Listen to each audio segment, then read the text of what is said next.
एक बहन का फोन आया है कि इतने साल बाद परदेश से आया है और मेरे बच्चे के हाथ पर 100 रुपल्ली रख कर गया है। मेरे हाथ में किसकी कहानी है नहीं पता, लेकिन जिसकी भी कहानी है ना, दिल रोने लगा ये सुनकर। परदेसी की कहानी है। 10 साल हो गए थे परदेश में काम करते हुए। पहला साल कर्ज उतारने में और दूसरा तीसरा साल बहन की शादियों की भेंट चढ़ गया। चौथे साल कुछ करके आने का सोचा तो पापा की तबीयत खराब हो गई, नहीं आ पाया। यहां तक कि पापा दुनिया छोड़कर चले गए तब भी नहीं आ पाया। बूढ़ी माँ घर में अकेली थी।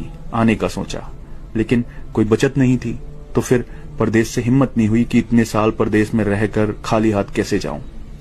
लेकिन माँ की जिद और बहनों ने कहा कि भाई आ जाओ, हमें कुछ नहीं चाहिए, बस आ जाओ कहा तो हिम्मत बढ़ी।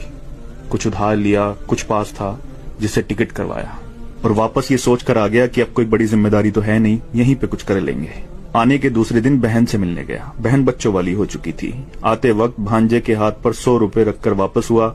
दूसरी बहन के यहाँ पहुंचने पर पास के पैसे भी खत्म हो चुके थे, लेकिन ये उम्मीद थी कि ये बहन ज्यादा नजदीक है, कुछ नहीं बोलेगी। वहां से वापसी पर भांजे के हाथ पर कुछ नहीं रखा और जब घर पहुंचा तो मां ने बताया कि एक बहन का फोन आया है।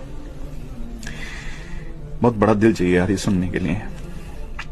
एक बहन का फोन आया है कि इतने साल बाद परदेश से आया है और मेरे बच्चे के हाथ पर 100 रुपल्ली रख कर गया है।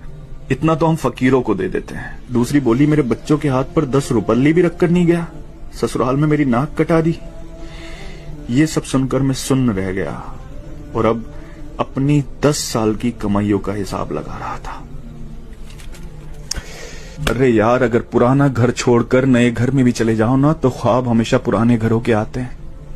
और एक परदेसी तो अपना सब कुछ छोड़कर चला जाता है अपनों के लिए, अपनों को बसाने के लिए।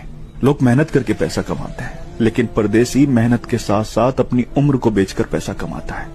किसी खुशियों में नहीं आ पाता, किसी की मैयत में नहीं आ पाता। सच पूछो तो हमारे सीने में दिल किस तरफ है ना, ये एक परदेसी ही बता सकता है। क्योंकि जब वो अपनों को छोड़कर जाता है ना तो सीने में वही तकलीफ होती है जहां दिल होता है। जुल्म नहीं करते अपने लोग ये कहकर कि तुमने परदेश में रहकर हमारे लिए किया ही क्या है। अरे कसम खुदा की अगर तुम्हें एहसास हो जाए, अंदाजा लग जाए ना कि उसने परदेश में रहकर तुम्हारे लिए क्या किया है, तो इस जबान को कटवाना पसंद करोगे, लेकिन कभी उसकी कुर्बानियों के खिलाफ बोलना पसंद नहीं करोगे। सच कहते हैं जिसका दर्द होता है उसकी तकलीफ को सिर्फ वही समझता है। परदेसी का दर्द सिर्फ वही समझ सकता है जिसने अपनों के लिए अपना घर छोड़ा हो।